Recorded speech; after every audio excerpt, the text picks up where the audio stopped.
pico alfinetado da montanha, cabelos de algas marinhas, rosto da cor do céu, idade ao léu, espermatozoide retrô, argumentava com a primeira lei da gravidade sobre sua possibilidade de não adentrar pelos oxigênios na queda livre.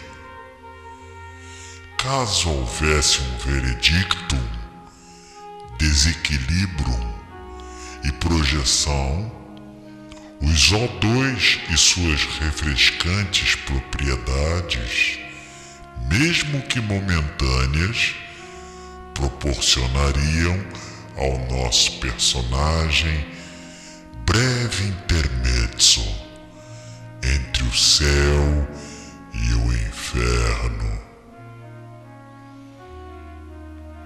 Em seu novo habitat, dimensão nada sensorial, cheio de vazios totais, tais quais solidões dos universos transversos, o despertar para velha nova,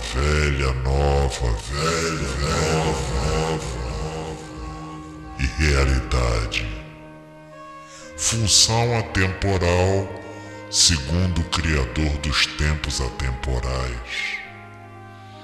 Regurgitaria antigas memórias esquecidas que não alimentariam sua falta de esperanças, primogênitas lacrimejantes por alimento espiritual.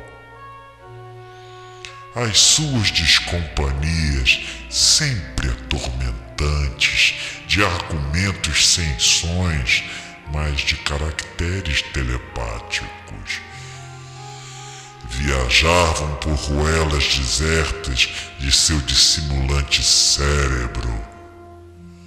Ao nada, ele foi um nada. Tudo o que realizou foi transportar pensamentos de lá para cá, de cá para lá. Muitas estações, loucos motivos, estridentes frenagens sob trilhos de nervos de aço. Um homem metrô vive num museu, sendo ainda autoespectador, vazio de lucubrações, autênticas assombrações dogmáticas, teoria nada prática sobre transporte de emoções. A matéria projetada, espatifada e fusionada no fundo do magma. O éter de seu ser, cabelos de grossas raízes arbóreas, formando molduras capilares de negras nuvens no topo do monte. Ouvia o alto-falante balbuciando algo como: próxima estação terminal, desembarque.